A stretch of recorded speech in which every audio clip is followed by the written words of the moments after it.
Hello. So today I want to tell you about this gorgeous game, Hutan, Life in the Rainforest, and this is from the op.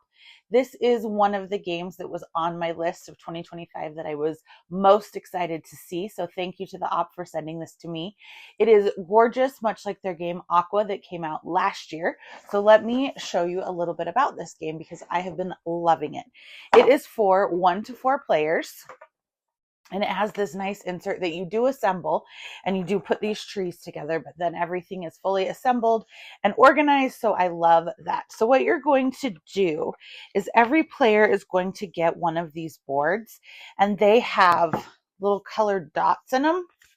So everybody's going to get a blue, white, red, and pink. You can see all the dots, and everybody's going to arrange them the same. So they do recommend for your first game a certain setup. After that, it's variable. They are also double-sided. These sides have squares on them. So again, everybody's going to arrange theirs the same, but every time you play, you can play it differently. And basically, the areas are designated in these chunks. And the more chunks that you can complete, the more that it will help with scoring. And ones that are incomplete or have mixed flowers in, which I'll explain in just a second, are going to lose you points. So there's a little bit of decision making as to how many areas do I want to start, because do I think I'm going to have enough time to finish them? So what you're going to be doing is a drafting game. So each round, you will have a number of cards come out that is the number of players minus 1. So if we were playing, let's say, a 3-player game, then for round 1, 5 cards are going to come out. And the first player is, so these cards all have, oh, no, that one has 3. So they will either have 2 or 3 flowers on them.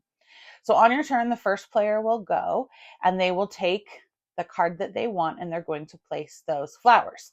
Now looking at this, you're like, wait, we have 3 players. What's going on here? Someone's going to get shorted a turn. They are not.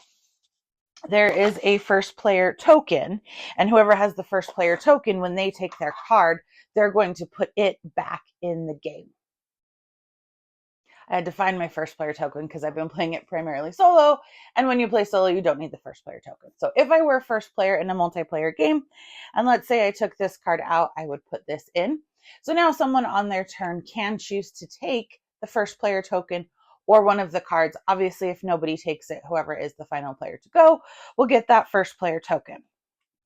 So when you take a flower card, you are going to then get the flowers that are corresponding to that. And these are nice. They're thick, they're durable, they work really well.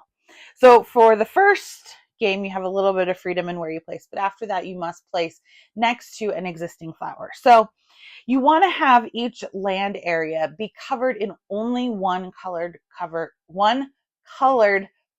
color of flower so that you can score points for it. If I have this area of 4 right here, and it has 2 different colors, that's what it means by a mixed area that I said earlier. So I'm going to lose points for this. So maybe I do something like this because those are in 2 different areas and they're going to be able to be filled in with their own color if I play it right. So it's a little bit of a puzzly game. Let's say on a future turn, I then get blue, red, and gray. Let's pretend that happened next. So I can place blue on top of blue and gray on top of gray, and then red can go here. You have to follow a straight line with your placement. You can't place diagonally. But right here where I now have 2 flowers there, what actually happens now is that second flower will come off. And these have sprouted trees, which is good because trees are going to be worth more points. Obviously, the rainforest has a lot of trees. So as time goes on, if you can manage to get trees in all of the areas, all of the squares in one area like this is now called a perfect area. And this means that I have now attracted an animal. Because I used blue flowers, I get a blue animal, which is going to score me even more points at the end of the game.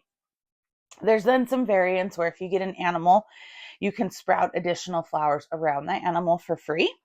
There are also all of these objective cards that you can choose to play with in the game. You'll play with 5 of them at any given time, so they will add an extra layer of scoring in addition to the base scoring, so it gives you more variability and more things to aim for. I really enjoy this game because it is that puzzle. You're trying to figure out, okay, how do I get the flowers that I need? How do I place them? Am I going to sacrifice some areas and let them be mixed, and I'm not going to get points in order to help me in other areas? The component quality is great. The Opt does a great job with their hobby lines. I love all of the animal tokens that you can get in your rainforest, and the more animals that you can get, the more points you're going to score. For example, if I fill in this big area here, if it's all filled in with one color flower, I'm going to get 6 points. If I manage to get an animal in that area as well, I'm going to get 9 points on top of it. So the animals are very important. And I love that this game has kind of some difficulty adjustments. So if you want to play it with younger or less familiar game players, you can. And if you want to dial that difficulty up a little bit, you can as well. I also really like that in the rule book, there's all of these challenges that you can play and try and beat. And there are also several different scenarios and setups that you can do from this. So you set the game board up as it says, and then you shoot for the goals that they have, and you can mark off if you achieved that. So I think Hutan is a fantastic game. It's gorgeous. It's a lot of fun to play, and it is for 1 to 4 players. I would love to know if you have played it. What do you think of it? Give me a like and a follow, and I'll keep bringing you more board game content. Thanks. Bye.